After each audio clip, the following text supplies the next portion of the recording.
c'est parti.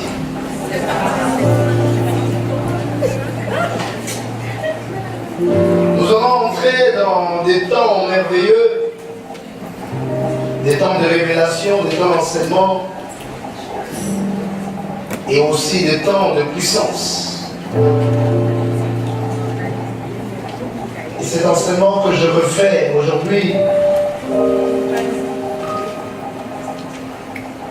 en le donnant dans tous les détails, est un enseignement très important que tu dois à tout prix connaître et maîtriser avant cette année 2015, avant la fin de cette année. Car c'est très important pour ton positionnement. Alléluia. Alléluia. Si tu es là, dis encore très fort Amen. Le thème, c'est la guerre des étoiles. Je parlerai jusqu'à ce que je vais sentir que j'ai dit ce que j'avais à dire. Donc je donnerai une première partie à partir d'aujourd'hui jusqu'au dimanche, parce que là, en début de semaine prochaine, j'aurai quelques occupations. Après, je reprendrai, et quand je vais reprendre, je ne sais pas quand je vais m'arrêter.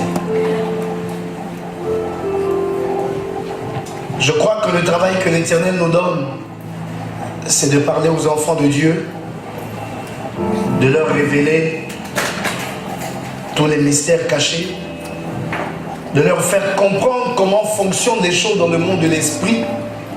Car celui qui n'a pas la connaissance du fonctionnement des choses dans le monde de l'esprit est un aveugle. Il ne peut pas réussir sur cette terre car il sera sur de faux combats. Il ne connaîtra pas la réalité des vrais combats et des vraies histoires qui se passent. Car notre être bien-aimé, tel que nous le voyons dans le visible, n'est qu'une simple représentation. Les vraies choses se font dans l'invisible. Alléluia. Celui qui n'a pas la lumière, la connaissance de l'invisible n'est qu'un aveugle. Et je vais parler sur la guerre des étoiles. Aujourd'hui, mon sous-thème sera la problématique. Je vais poser le problème. La problématique. Je vais poser le problème de la guerre des étoiles. Et pour cela, nous allons ouvrir nos Bibles dans le livre d'Apocalypse. Apocalypse.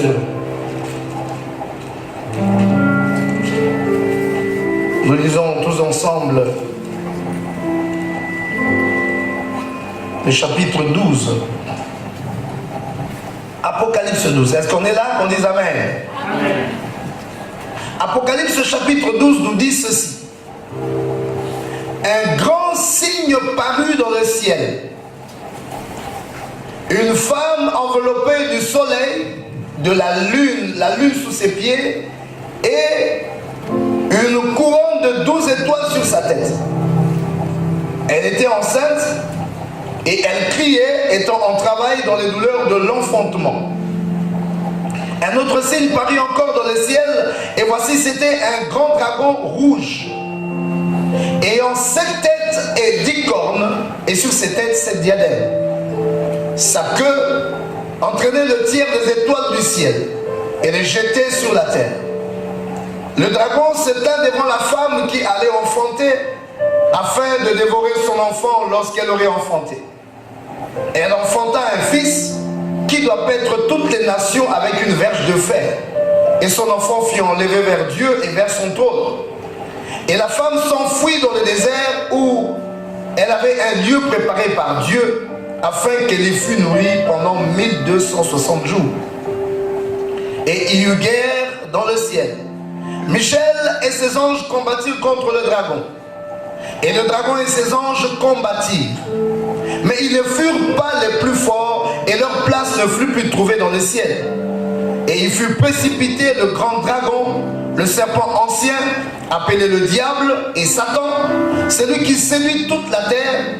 Il fut précipité sur la terre et ses anges furent précipités avec lui. Et j'entendis dans le ciel une voix forte qui disait: maintenant le salut est arrivé, la puissance et le règne de notre Dieu et l'autorité de son Christ, car il a été précipité. L'accusateur de nos frères, c'est lui qui les accusait devant notre Dieu jour et nuit. Ils l'ont vaincu à cause du sang de l'agneau et à cause de la parole de leur témoignage. Et ils n'ont pas aimé leur vie jusqu'à craindre la mort. C'est pourquoi, réjouissez-vous, cieux, et vous qui habitez dans les cieux. Malheur plutôt à la terre et à la mer, car le diable est descendu vers vous, animé d'une grande colère, sachant qu'il a peu de temps. Quand le dragon vit qu'il avait été précipité sur la terre, il poursuivit la femme qui avait enfanté l'enfant mâle. Et les deux ailes du grand aigle furent données à la femme afin qu'elle s'envolât au désert vers son lieu, où elle est nourrie un temps, des temps et la moitié d'un temps, loin de la face du serpent. Et de sa bouche laisse répandre l'encens de l'eau comme un fleuve derrière la femme afin de l'entraîner par le fleuve. Et la terre secourut la femme et la terre ouvrit sa bouche et engloutit le fleuve que le dragon avait lancé de sa bouche. Et le dragon fut irrité comme la femme, contre la femme plutôt, et s'en alla faire la guerre au reste de sa postérité, à ceux qui gardent le commandement de Dieu, qui ont le témoignage de Jésus. Et il se tint sur le sable de la mer. Acclamons très fort la parole de Dieu. Je vais donc en donner des grandes acclamations, Je veux que tu comprennes la problématique. Quel est le problème qui se pose? Car nous vivons dans un monde où chacun se bat à sa manière. Chacun est né, chacun a des projets, chacun a une situation. Chacun veut aller quelque part, veut faire certaines choses. Mais le monde et la vie, il faut les comprendre dans leur vérité, dans leur réalité. Et l'Église en particulier doit être consciente, doit comprendre les vrais enjeux dans le monde dans lequel nous vivons. Il y a une question qui agite le monde. Il y a une question qui conduit le monde. Il y a une question qui justifie tout ce que vous allez voir se faire dans le monde. Qui dominera sur qui? Alléluia.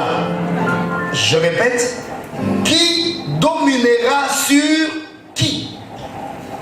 C'est la grande question qui se passe sur la terre. Tous les mouvements que vous voyez qui vont se faire, politiques, tous les mouvements que vous voyez qui vont se faire dans le monde des affaires, dans le monde de l'esprit, toutes ces choses-là, c'est la réponse à une seule question: qui dominera sur qui? Alléluia. Il y a quelqu'un qui m'entend aujourd'hui.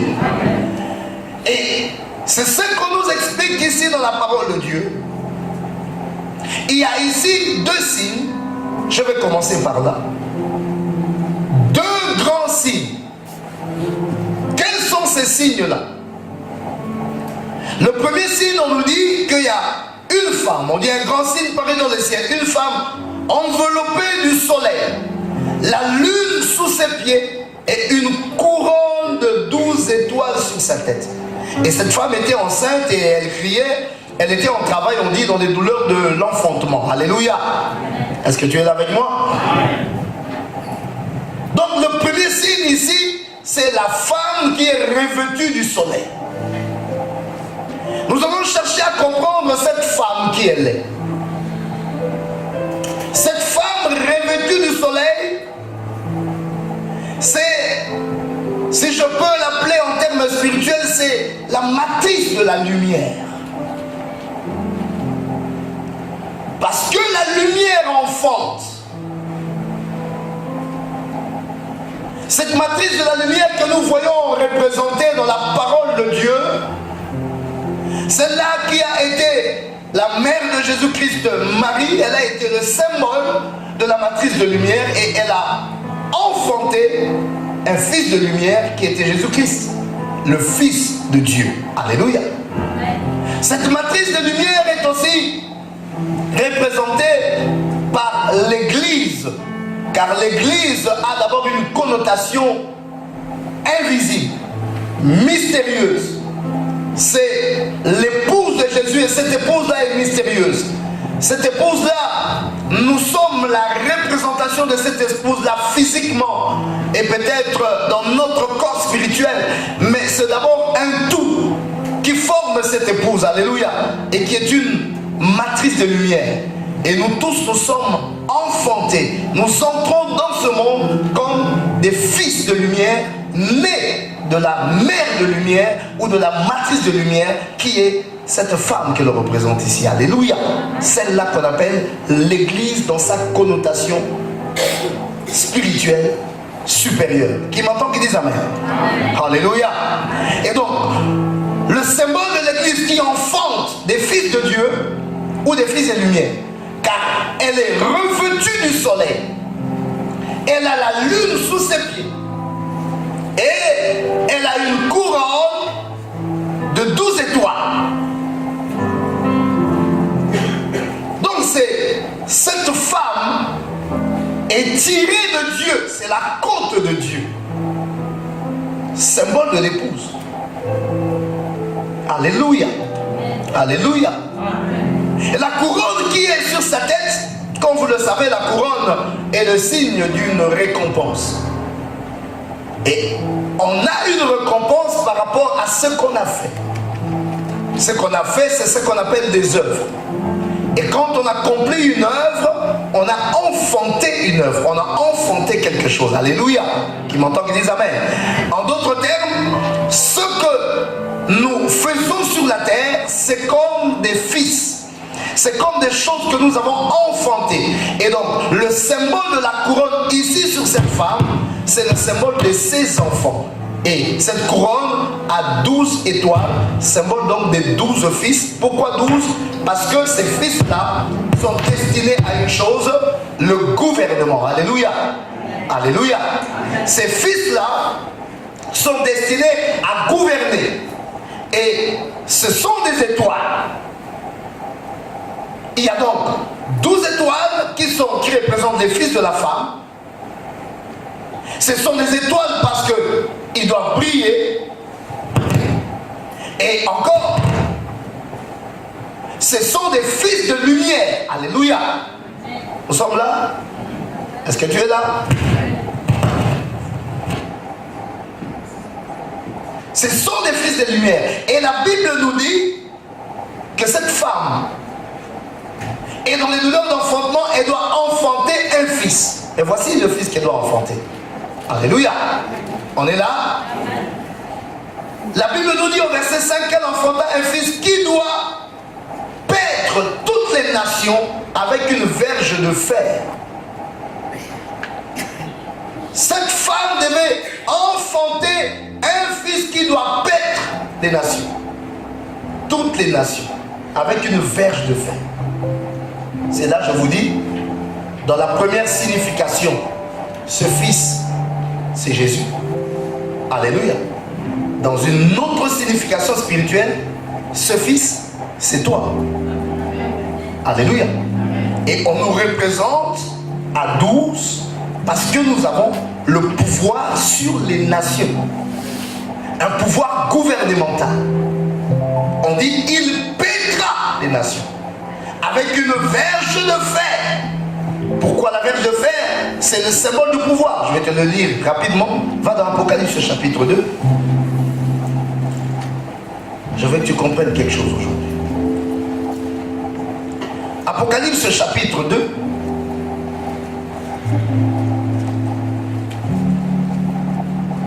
Si nous allons au verset 27, voici ce que la Bible dit.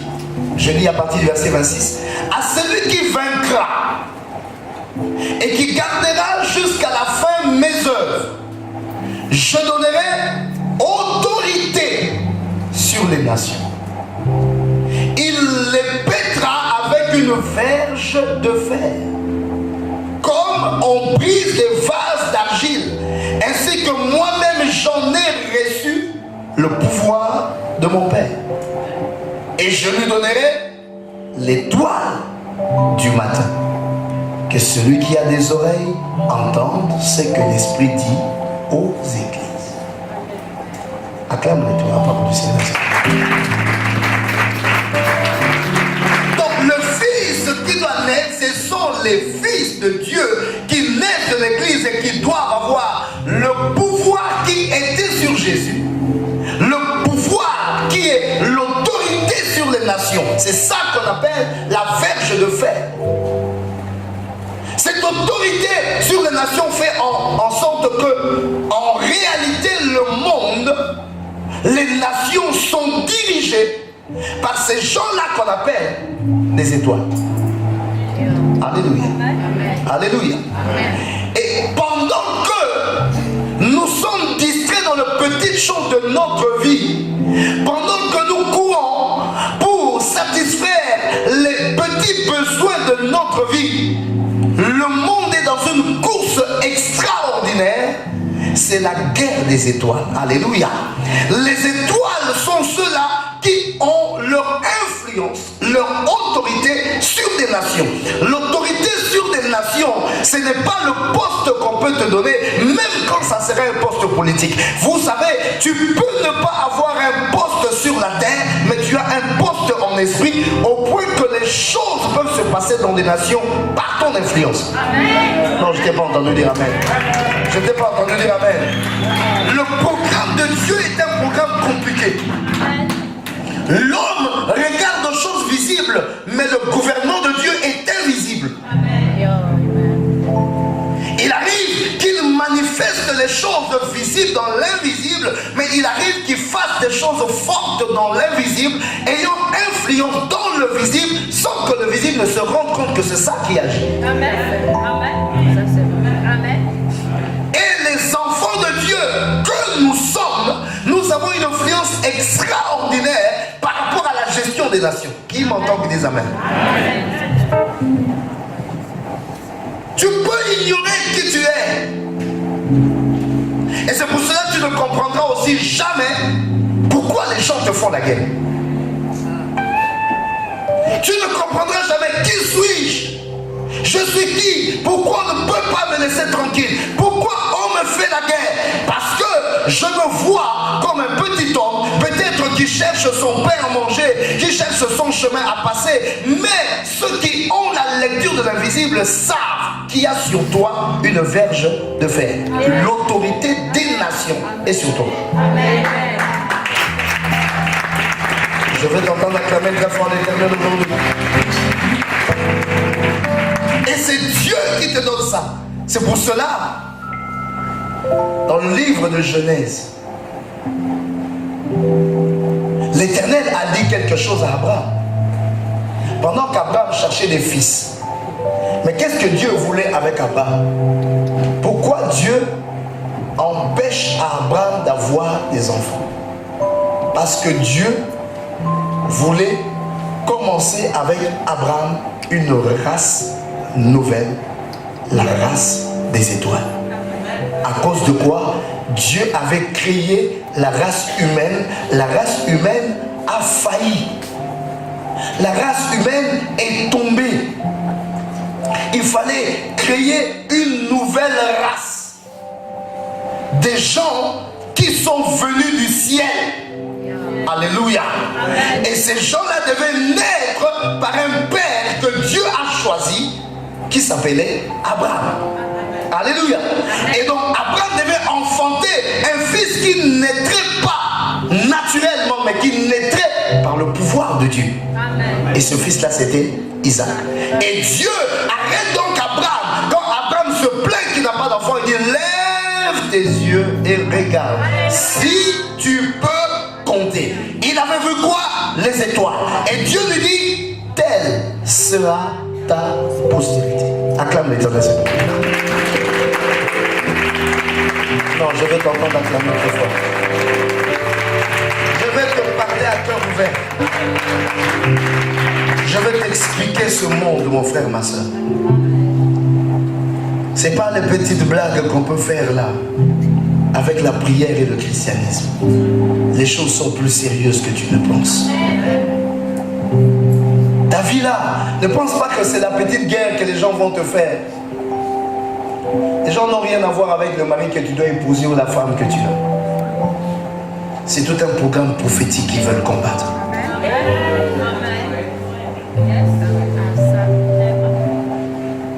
Qui m'entend qui dit amen? tout un programme prophétique. Et pendant que tu penses que le complot de ta vie ne peut venir que de tes voisins, moi je te dis que les gens peuvent s'asseoir, même aux États-Unis, même en Inde, pour traiter le cas d'une étoile qui brille quelque part au Gabon, qu'on doit éteindre ou qu'on doit empêcher de briller.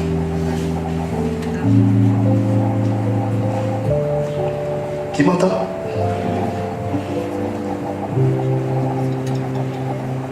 Il y avait donc ce signe-là de la femme. Et Abraham était donc le père des étoiles. Alléluia. Dieu a montré à Abraham, voici tes enfants. Ils seront des étoiles. Dieu nous appelle à être des étoiles. Dis avec moi étoile. Encore plus fort étoile. En d'autres termes, tu dois briller. Il y a des faux enseignements qui vous définissent mal l'humilité et qui amènent les enfants de Dieu à refuser de briller sur cette terre. Mensonge. Dieu t'a créé pour briller. Quand tu ne brilles pas, Dieu n'est pas content. Parce que ce qu'il a mis en toi, les hommes doivent voir ton succès, ton élévation, ta réussite, ton influence sur les nations pour que Dieu soit glorifié. Qui m'entend, dis amen. Dieu t'a envoyé sur la terre pour qu'on voie sa force au travers de toi. Ce qu'on ne verra pas de toi ne peut pas manifester la gloire de Dieu. Ce n'est pas une affaire de rester à l'église, de dormir à l'église, de prier chaque jour, même quand tu seras le saint des saints. Mais si tu n'as pas marqué l'influence de Dieu sur la terre, tu as failli à ta mission. Qui m'entend, dis amen. Ce que Dieu veut de nous, ce n'est pas que nous serons couchés là pour faire la sainteté, non. Il nous veut saints pour être forts pour des grandes œuvres. C'est pourquoi Dieu aime plus ceux qui essayent que ceux qui donnent. Dieu accepte plus les failles de celui qui a essayé que la pureté de celui qui n'a rien essayé. D'abord, celui qui n'essaye rien, il n'a pas de faute. On ne peut jamais huer sur un joueur qui n'a jamais été sur le terrain. Qui m'entend, dis amen. Tu ne peux pas rater un pénalty si tu n'as jamais essayé de tirer un pénalty. Et même les grands joueurs, un jour ils ont raté un pénalty. Mais ça ne veut pas dire qu'ils ne sont pas des bons joueurs. On ne les a pas chassés de l'équipe parce qu'ils ont raté un pénalty. Parce qu'on sait de toutes les façons que même les buts qui les ont qualifiés, c'est eux qui ont marqué ça. Donc on lui donne même la permission de rater le pénalty. Qui me comprend? Dis très fort amen. Encore plus amen. Dis avec moi étoile. Encore plus fort étoile. J'aime ça en anglais, dis star. C'est des mots comme ça, quand on dit ça, il y a certains chrétiens spirituels, star. Ça c'est le monde. Voilà. Vous allez discuter jusqu'à ce que vous n'allez même pas retrouver le mot étoile dans la Bible. Ça existe dans la Bible, le mot étoile. Dieu fait de nous des étoiles. Dieu a dit à Abraham, telle sera ta postérité. Il dit, je te donnerai l'étoile brillante du matin. Je vais te donner ça. Je te donnerai l'autorité que Dieu m'a donnée. Tu pèteras les nations avec une verge de fer. Ça, c'est le langage de Dieu. Amen. Les autres langages, les petits cafards, là, moi, je ne sais pas où est-ce que les gens trouvent ça. Moi, dans ma Bible, on ne parle pas de ça. Amen. On parle des enfants de Dieu qui sont des étoiles. Et tel que j'ai un peu appris à l'école, étoile en anglais, ça veut dire star. On dit avec moi, je suis une star. Encore plus fort, je suis une star. Plus fort encore, je suis une star. Tu dois briller, mon frère, ma soeur. Tu es destiné à briller et tu dois briller. Le signe est paru ici. Cette femme-là, elle était enveloppée de lumière. Et Dieu veut que nous soyons des fils de lumière. Jésus lui-même est venu comme une lumière. Lui-même est là briller comme une étoile. Alléluia. Et nous avons lu dans l'Apocalypse, il a dit cette étoile-là, il va nous la donner. Je te donnerai l'étoile brillante du matin. Alléluia. Amen. Il a dit qu'il va nous la donner. Il faut donc que dans ta vie, tu puisses briller. Mais il y avait un second signe. La Bible nous dit, au verset 3, un autre signe parut encore dans le ciel. Il y avait un premier signe. Une femme enveloppée du soleil, la lune sous ses pieds, couronne de 12 étoiles. Et puis un autre signe qui parut encore dans le ciel. Voici, c'était un grand dragon rouge, ayant 7 têtes et 10 cornes, et sur ses têtes 7 diadèmes. Et sa queue entraînait le tiers des étoiles du ciel et les jetait sur la terre. Le dragon s'était devant la femme qui allait enfanter afin de dévorer son enfant lorsqu'elle l'aurait enfanté. Alléluia. Un autre signe, c'est un dragon. Et la Bible nous montre ce dragon, on nous décrit, on nous donne un descriptif de ce dragon, c'est son éclat. On dit un dragon rouge feu. C'est-à-dire ce dragon-là aussi avait son éclat. Oui. Ah oui. Il avait son éclat. Pourquoi? Mais parce que Dieu l'a créé comme une étoile. Alléluia. Autant notre maître et Jésus-Christ, il est l'étoile brillante du matin. Autant Satan était créé par Dieu et il s'appelle Lucifer. Et Lucifer signifie astre brillant.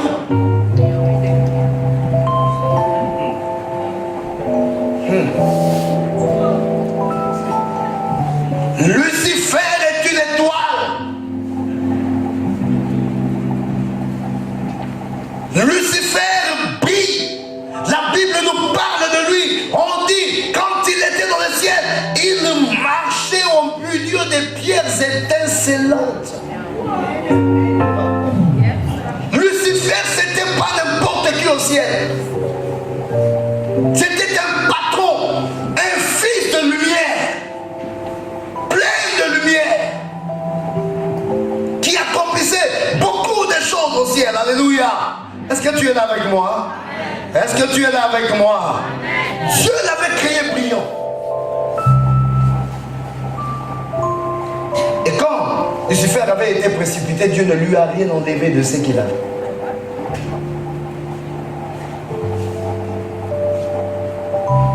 Alléluia.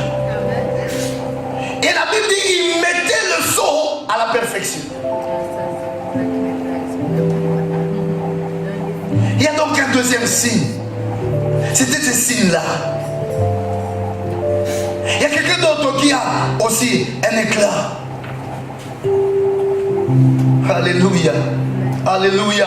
Amen. Mais il avait un problème.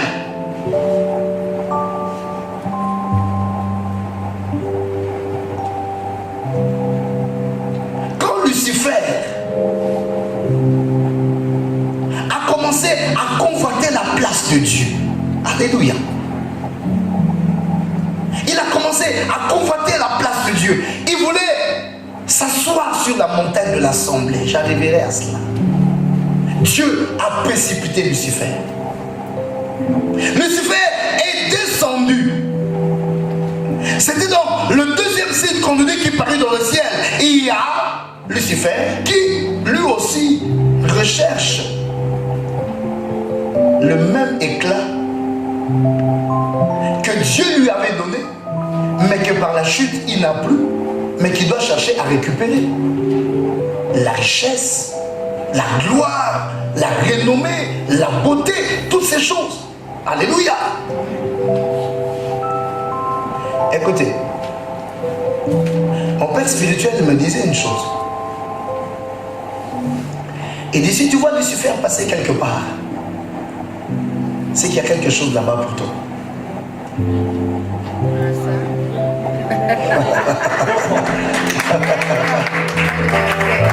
Alléluia. Alléluia. Si nous sommes dans les petites blagues, lui ne blague pas. Il est venu rechercher ce qu'il a perdu au ciel. Il a voulu en avoir plus. Il convoitait ce que le Père avait. Et il avait ça au ciel. Il a perdu. Il est descendu. Il cherche comment récupérer les choses qui sont les choses divines. La beauté, elle est divine. La gloire, elle est divine. Le succès est divin. La richesse est divine. Et si tu vois Lucifer passer quelque part, c'est qu'il y a des choses de Dieu qu'il veut récupérer. récupérer. Et ces choses-là sont destinées à des fils de Dieu. Malheureusement, nous, quand nous voyons Lucifer passer quelque part, nous disons, il est là-bas, moi je ne mets pas mes pieds.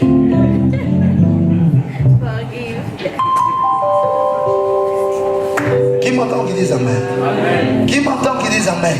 Amen. Il y avait un deuxième signe. Et ces deux signes-là nous montrent quoi? Le premier signe, ça nous montre que chaque jour, dis avec moi chaque jour, là où tu es assis, chaque jour au ciel, il y a un conseil. Chaque jour au ciel, il y a un travail pour faire briller ton étoile. Dieu sait enlever quelque chose. Il s'est ôté un privilège de dormir. Dieu a refusé de dormir parce qu'il doit à chaque instant veiller à ce que ton étoile brille. Parce que c'est ce que lui, il a voulu. Qui m'entend, qui dit Amen? Je veux entendre quelqu'un acclamer très fort l'Éternel aujourd'hui. Donc chaque fois il y a un conseil. Chaque fois on se pose la question. Chaque fois les armées s'interrogent. Qu'est-ce qui se passe? Il est à quel niveau? Il est bloqué où? Pourquoi il n'a pas avancé? Pourquoi ceci, cela? Qu'est-ce qu'on doit envoyer comme secours pour qu'il enfonce? C'est pourquoi tu vois cette femme que nous avons lue dans l'Apocalypse, on dit, était en travail, dans le douleur d'enfantement. C'est-à-dire qu'elle cherche à enfanter quelque chose. Amen. Qui m'entend qui dit Amen? Elle cherche à enfanter.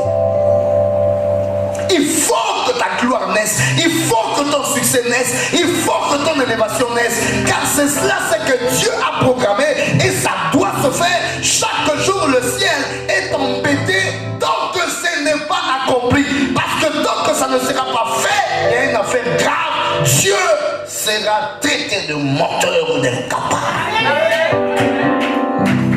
Parce que Dieu a dit, tu seras roi. Parce que Dieu a dit, tu seras riche. Parce que Dieu a dit, tu te lèveras. Il a dit. Si cela ne se fait pas, c'est grave. Le ciel tout entier est en mouvement pour savoir comment rendre réalisable cette parole qui est sortie de la bouche. Et à l'instant que nous sommes là, il y a un conseil dans le ciel, il y a un travail dans le ciel, les armées bougent. Ils créent des circonstances, ils créent des choses pour que toi tu arrives à briller. Malheureusement, il n'y a qu'une seule personne qui est déconnectée de tout ça, c'est toi-même. Le ciel est en train de bouger. C'est le premier signe. La femme était dans des douleurs d'enfantement. Ça doit être enfanté. Ça doit se faire. Ça doit se réaliser.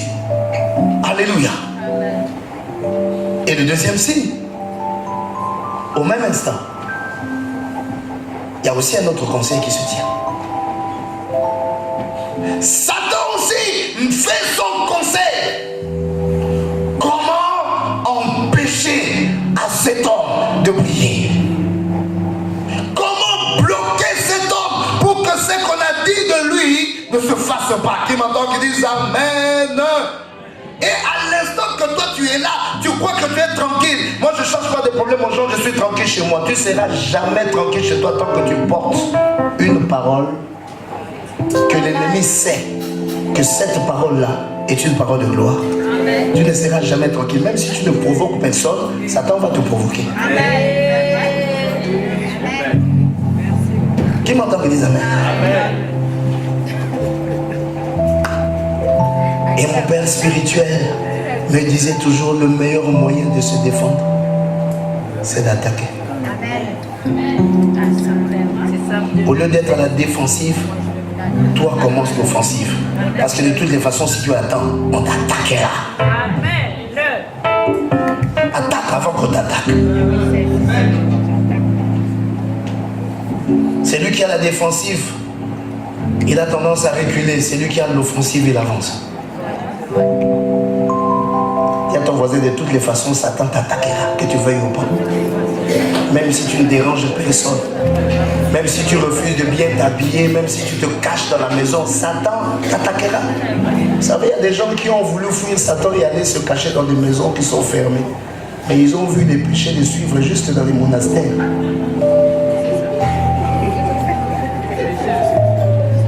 Si tu fuis les femmes, tu vas aller se cacher chez les hommes, tu vas t'enflammer pour les hommes. Et ainsi de suite.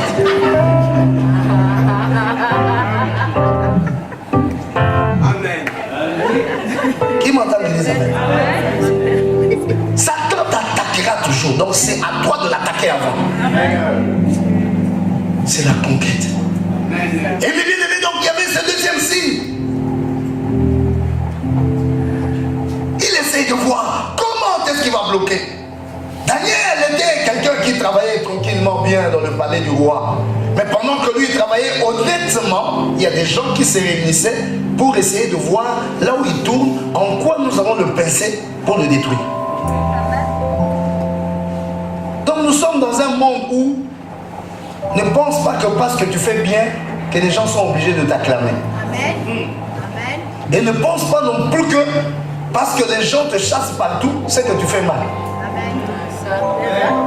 Amen.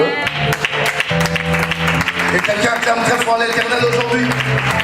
Il y a des adages qui ne marchent pas. Dans le monde de l'esprit, il y a des choses qui ne marchent pas. Oh non, tel l'a quitté, tel autre l'a quitté, tel autre là-bas l'a quitté, donc c'est lui qui est mauvais. Ça ne marche pas avec les choses de l'esprit. Tout le monde peut te quitter alors que c'est toi qui es bien. Qui m'entend qui dit amen aujourd'hui? Je vais entendre quelqu'un clamer l'Éternel. Ça ne marche pas. Dans le monde de l'esprit, tout le monde aussi peut t'acclamer alors que c'est toi le mauvais. Ça ne marche pas. Donc ne crois pas que les gens seront là pour t'acclamer. Ou quand tu vas voir les acclamations, tu vas dire non, non, non, non, non. Attaque. Il y a des choses à toi que tu dois conquérir et que tu dois conserver. Pendant que toi, tu ne veux pas, Satan est en train de s'organiser pour tout te ravir. Qui est avec moi? Amen. Quel est le problème? J'ai posé un peu les bases. Quel est le problème? Je dis le problème, c'est la gloire et la domination. On va expliquer ça un peu plus clairement. Le problème, Dieu s'est fait invisible. Bon, il y a quelqu'un aussi qui était dans le gouvernement de Dieu, qui a quitté le gouvernement de Dieu, qui veut faire son travail à lui de la rébellion, mais lui aussi il est invisible. Donc les deux se retrouvent invisibles. Or la gloire n'est pas invisible. Quand on parle de la gloire, on parle d'une manifestation. Quand on parle de la gloire, on parle de quelque chose qu'on a vu.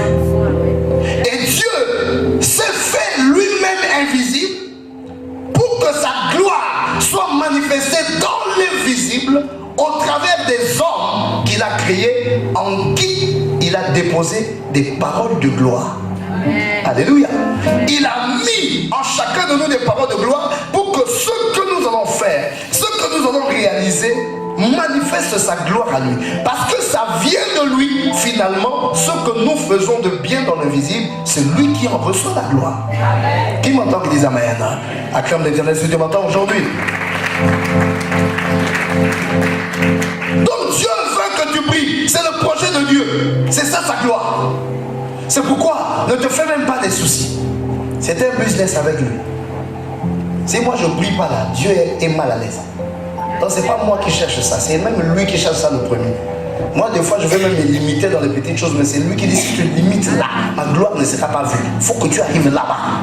Alors moi je serai glorifié. Amen. Dieu est plus préoccupé à ta réussite et à ton succès que toi-même.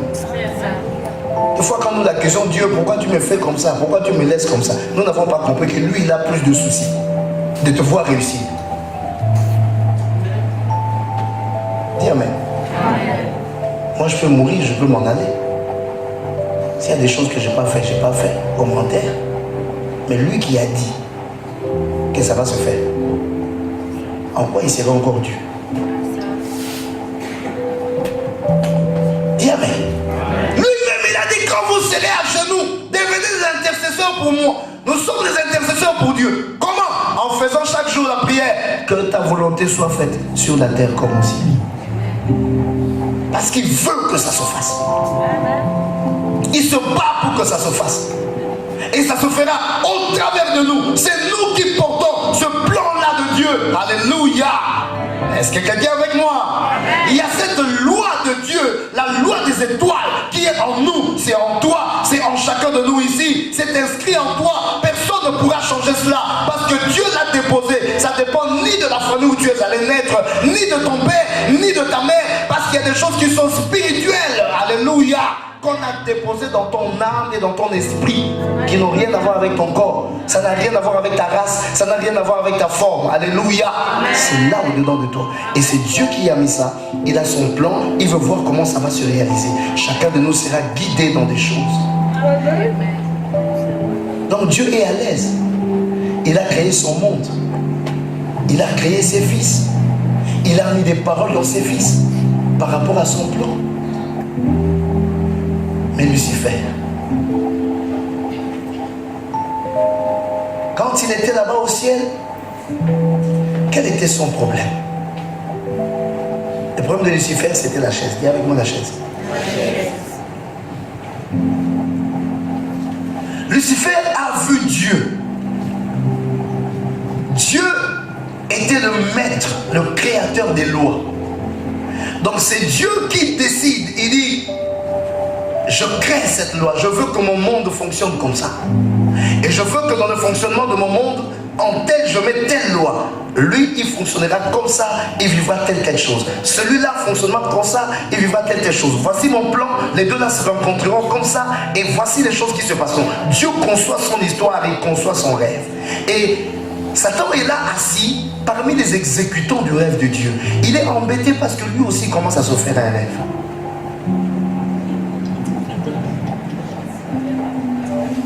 Lui aussi commence à se faire un rêve. Je veux moi aussi me faire un rêve. Moi aussi, il faut que je crée mes lois. Ça se fera comme ça, comme ça, comme ça. Je mettrai tel comme ça et dans tel je mettrai ça, ça, ça. Alors il a commencé à convoiter la place de Dieu, la place du législateur, c'est-à-dire le créateur de loi. La guerre de Dieu avec Satan, c'était la guerre de la création de loi. Satan a dit: je vais m'asseoir à la montagne de l'assemblée. C'est-à-dire, je veux être aussi parmi ceux-là qui créent des lois. Pour que je commence à créer mes lois, en d'autres termes, que je crée mon monde. Qui m'entend? Et quand Dieu a vu ça, Dieu a dit: cette place-là, ça se négocie pas. On a ordonné à Michael et à toutes les armées de combattre avec Lucifer qui avait déjà pris une grande partie des anges, et eu guerre dans le ciel. Et la Bible dit: Michel et ses anges se sont trouvés plus forts et on a précipité Satan sur la terre. Mais quand il est descendu sur la terre, il a gardé son rêve.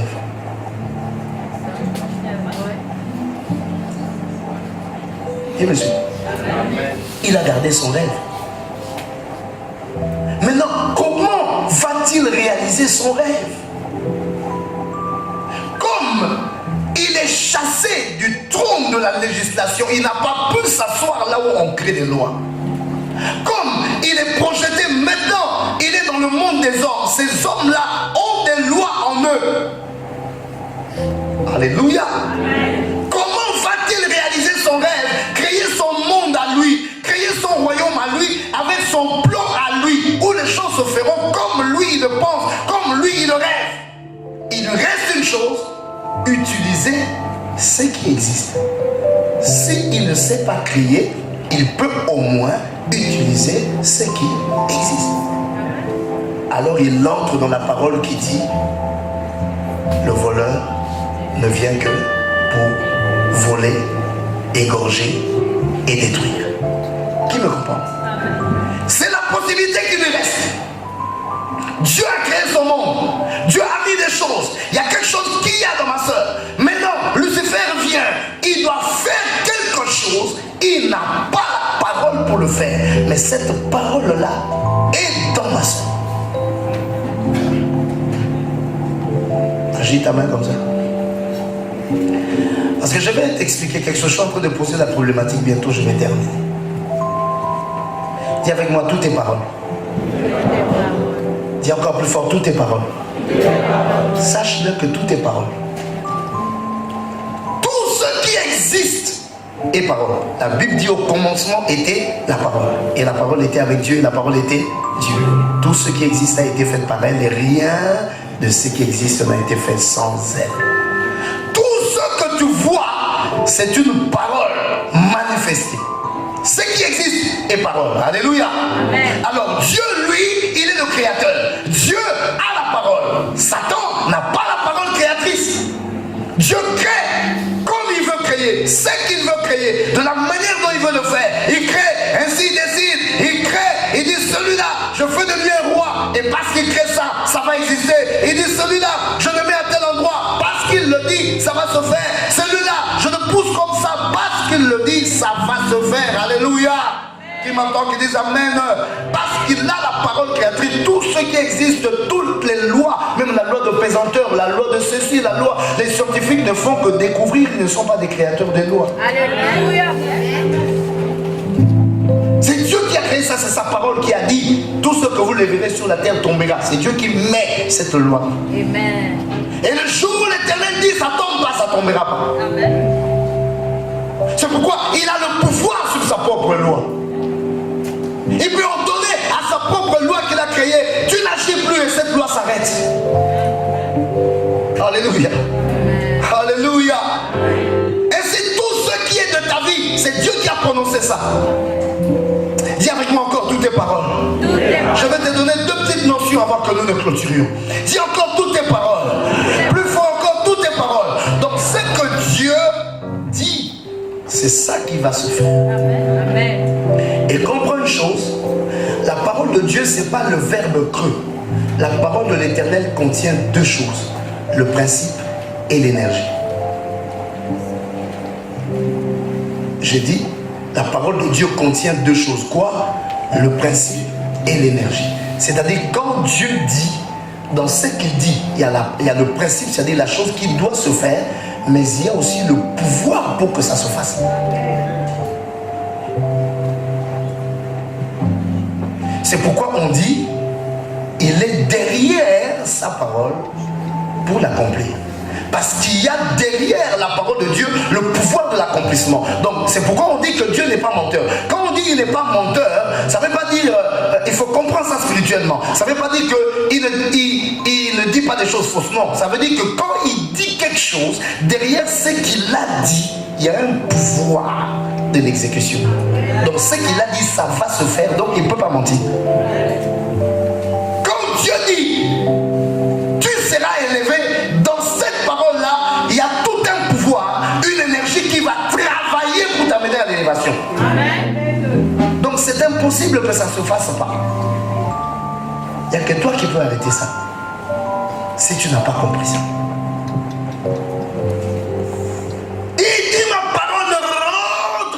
À moi, sans avoir accompli le dessein pour lequel elle a été envoyée. Parce que dans la parole de Dieu, il y a le principe qui est énoncé et il y a l'énergie pour que la chose se fasse. Donc quand Dieu a dit quelque chose sur toi, ça va se faire parce qu'il y a toute la puissance, toute l'énergie, tout est déjà préparé dans la parole là pour que ça puisse se réaliser. Rien ne peut l'arrêter. Alléluia. Acclame très fort l'Éternel.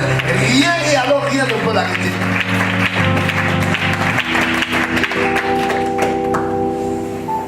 Ce n'est pas un téléphone non chargé, c'est chargé. Yeah.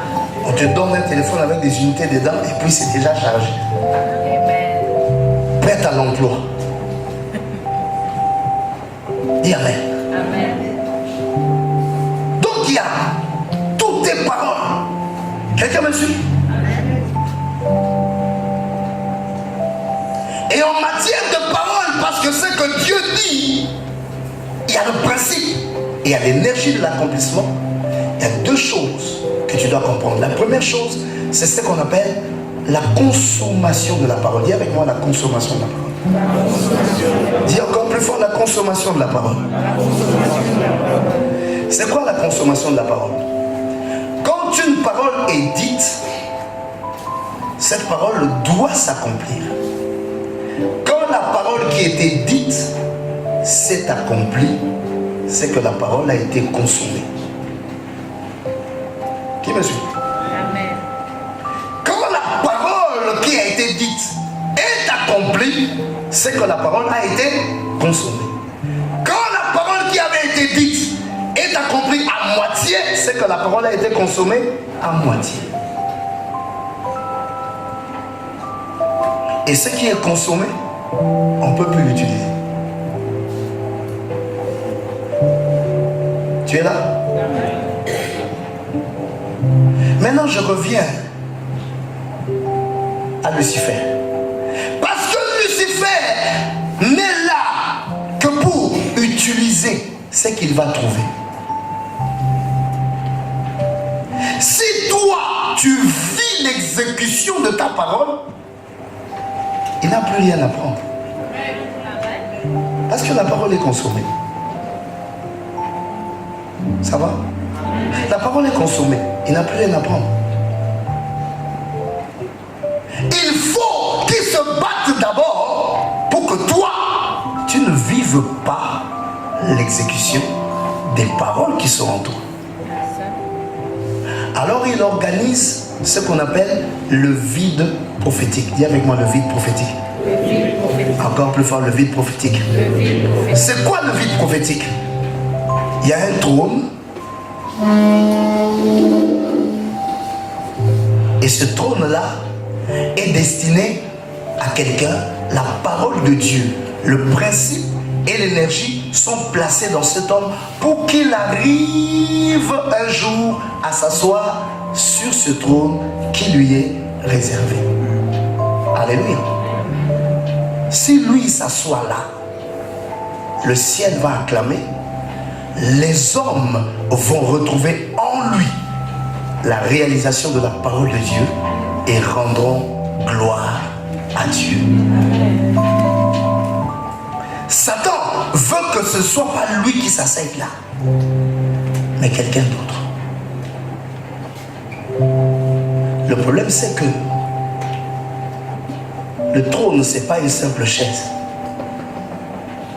C'est tout un pouvoir. Reste d'abord là. C'est beaucoup de pouvoir. Il y a des trônes, quand on te donne, tu t'assois là, tu meurs. Il y a des trônes, on te donne, tu t'assois là, tu deviens fou. Si ce n'était qu'une affaire d'une chaise simple, on va seulement organiser une bagarre, que le plus fort aille seulement là où il y a le bureau d'un ministre, tu tapes le ministre, tu lui donnes des coups de poing, tu prends son fauteuil, tu t'assois. Mais ce n'est pas parce que tu vas t'asseoir physiquement. Il y a des nominations. Tu peux t'asseoir sur la chaise physiquement, mais si tu n'es pas nommé, tu n'es pas reconnu là-bas. C'est le décret, c'est la parole qui est décrétée en haut, qui te donne le pouvoir du ministre et qui t'amène à venir t'asseoir sur la chaise du ministre. Sinon, tu peux même aller faire le pillage cette nuit dans le bureau du ministre, prends la chaise là, va t'asseoir avec ça. À mon mot, c'est pas ça qui fait de toi un ministre. Alléluia. Mais la nomination. Mais si tu arrives à tronquer le fichier, ah oui, et à faire en sorte que ceux qui devaient être dits sur le ministre, c'est lui qu'on devait nommer, mais c'est toi finalement qu'on a nommé. Alors c'est toi qui vas t'asseoir. C'est ça le boulot de Satan. La guerre des étoiles. Comment arracher à cet homme qui a les paroles de ce trône, les paroles là, le principe et l'énergie. Si Lucifer arrive à lui prendre ça, qui voit? Qui voit? Alors, il va chercher qui a les moyens pour acheter ça.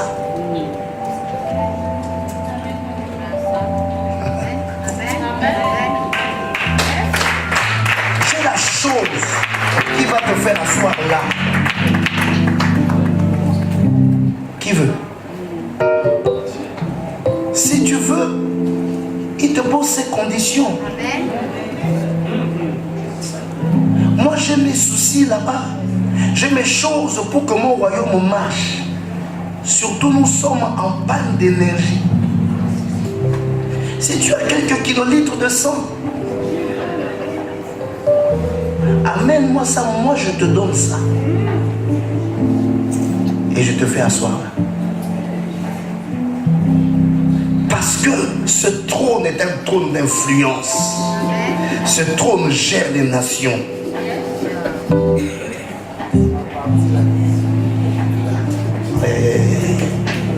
Donc vous comprenez mes frères et sœurs, toi, tu ne dormiras plus. On doit arriver à t'arracher la chose. Ton étoile, ce que l'Éternel a déposé en toi, il faut qu'on te l'arrache. Si on ne te l'a pas arraché, le royaume de Satan est en péril. Ça ne pourra pas régner, ça ne pourra pas dominer, ça ne pourra pas avancer. Alors tu es devenu la cible, mon frère. Que tu ailles à gauche, que tu ailles à droite, les démons te suivent. Ils cherchent comment ils vont faire jusqu'à ce qu'ils vont réussir à t'arracher ça. Alléluia. Alléluia. La guerre des étoiles commence. Les enjeux sont là, mes bien-aimés. Et les enfants de Dieu sont endormis. Et Lucifer, il est debout. Et il est en train de bâtir son royaume avec des paroles qui ne sont pas à lui, mais qu'il est en train de voler à gauche, à droite, par plusieurs stratégies que nous aurons à étudier pendant ces jours que je parlerai. Quand on t'a enlevé ça, ton cœur continue à battre. Tu as des désirs de royauté, mais tu n'as plus ni le principe, ni l'énergie. Tu commences à te battre, mais tu es un homme vide. Tu ne réussiras rien de ce qui est de tes aspirations. Tu vas te réduire à faire des petites choses qui n'ont rien à voir avec ce qui te satisfait. Et même les petites choses là, tu ne les réussiras pas parce que tu ne les as pas.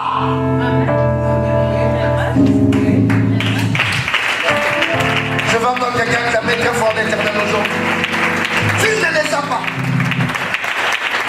Et Satan a tout fait pour t'empêcher, pour que le trône là soit vide, le vide prophétique. Tant que le trône n'est pas occupé, tant que la parole n'est pas encore consommée, il y a de la chance pour Satan de récupérer cette parole un jour et de faire asseoir quelqu'un sur ses trônes. Le problème c'est que quand on fait des commandes dans les restaurants, si tu as appelé un serveur et tu lui as dit moi je veux manger le koumou avec le manioc, et on t'amène ton koumou, sauf que quand le serveur vient avec ça, il peut se tromper, ou il y a quelqu'un d'autre qui était très pressé, il a corrompu, il dit amène-moi ça, on lui amène le koumou, il commence à manger ça. Le temps que l'on constate, ou le temps que toi tu fasses constater que moi mon koumou n'est pas arrivé, alléluia, le restaurant a le droit de te servir ton koumou parce que tu as droit à ça. Et on a le droit d'aller arracher même le peu qui reste à celui qui mangeait et aussi de le faire payer ce qu'il a mangé. Qui me comprend en disant acclame encore l'Éternel. Alors il y a des choses qui t'appartiennent. C'est quelqu'un d'autre consomme ce qui n'est pas de toi, il n'est pas dans le droit. Alléluia. Et quand la justice s'établit, on lui arrache tout ce qu'il avait voulu consommer avec des amendes.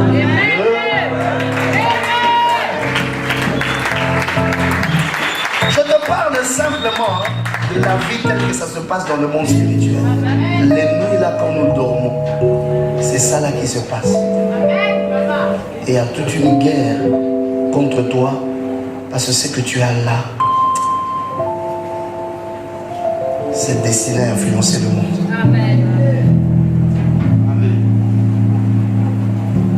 vois que les gens ne te combattent pas dans ta vie, demande la mort à Dieu.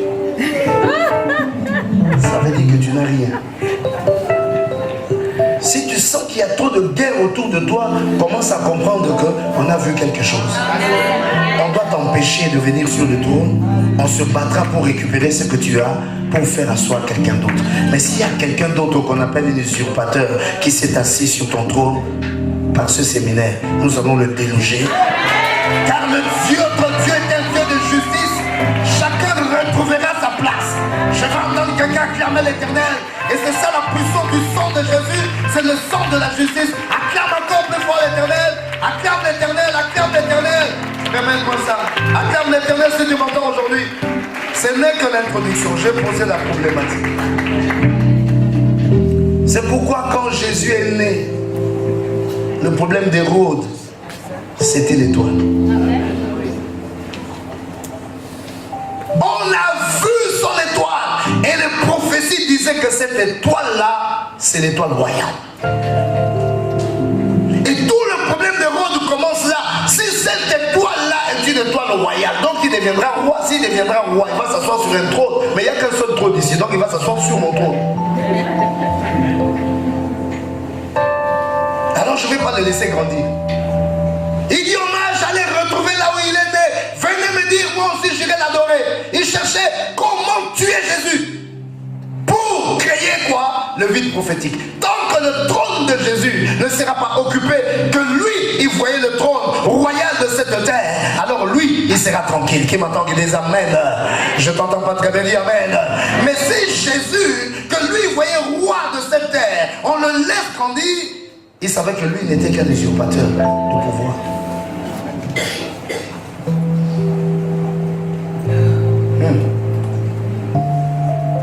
Et il y a toute cette bagarre qui se passe à tous les niveaux.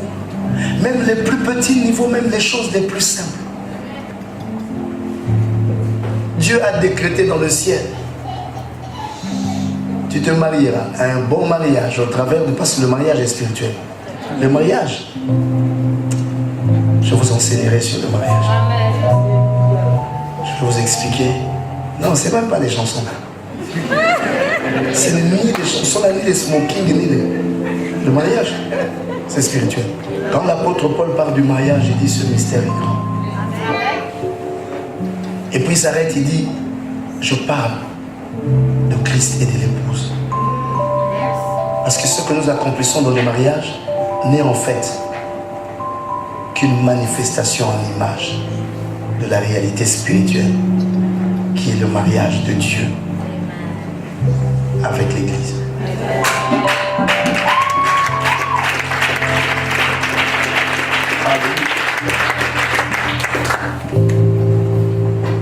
Donc Satan peut voir dans un mariage le Dieu de la mise en place terminée. Quand les éléments sont mis en place, il y a des œuvres qui commencent. Il y a des gens, quand ils vont se mettre ensemble, les œuvres vont commencer. Satan n'a pas peur de votre mariage, il a peur des œuvres qui vont commencer par votre mariage. Il faut qu'il crée le vide prophétique. Ce mariage ne doit pas se faire. Alléluia. Amen. Et parce qu'il y a un qui porte la sémence royale et qui doit rencontrer celle qui a la matrice royale et que des rois doivent naître, Satan doit travailler pour que ces deux-là ne se rencontrent pas. Parce que lui aussi, il a besoin d'enfanter des rois. Donc il a besoin de cette femme qui a la sémence royale, qui a la matrice royale. Alléluia. Soit il récupère cette femme-là, soit il vole ce que cette femme a pour aller mettre ailleurs. Qui me comprend? J'ai des choses à vous dire.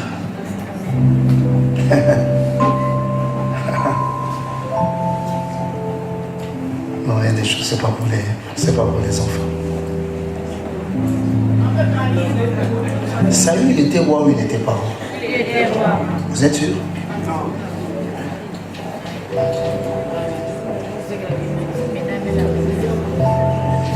Saül est né de quelle tribu? Est-ce que dans leur tribu, il y avait la prophétie royale? Non, non. Est-ce que sa fille avait la prophétie royale? Alors, quand David épouse la fille de Saül, va-t-il enfanter des rois? J'ai des choses à vous dire.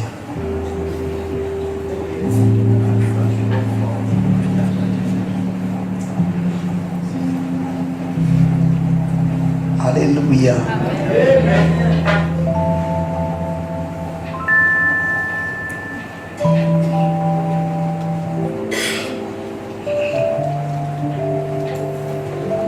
Et pendant ce temps, un problème d'usurpation se passe.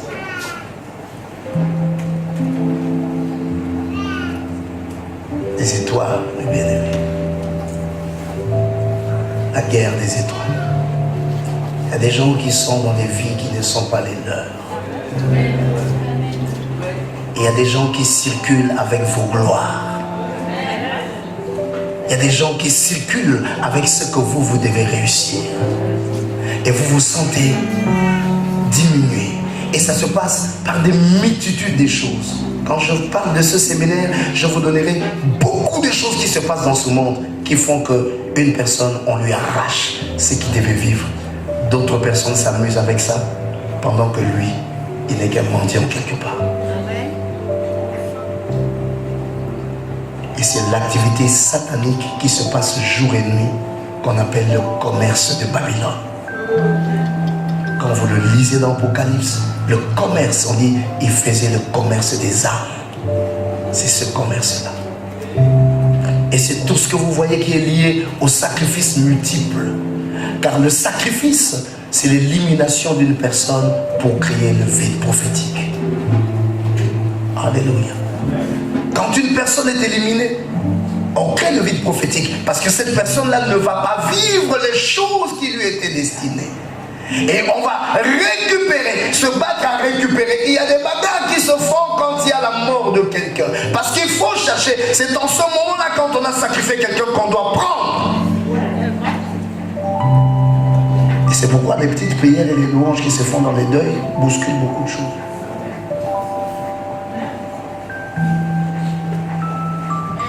Si on n'a pas réussi à prendre les paroles,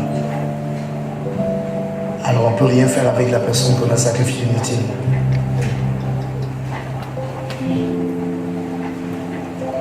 Quelqu'un est là? Et la valeur de celui qui a sacrifié dépend de la valeur de celui qui est sacrifié.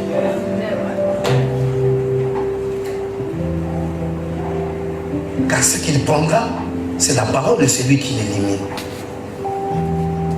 Et il y a des fois des vides prophétiques qui ne sont pas des vides complets. Mais on peut te prendre une partie de ta vie. On te laisse vivre, mais on t'a pris la partie de ta richesse. Cette parole-là, on l'a récupérée. Il y a des cérémonies que des gens, ils peuvent faire, ils prennent seulement le côté de ta richesse. On te laisse la vie, comme Pharaon avait dit, partez, mais laissez vos biens.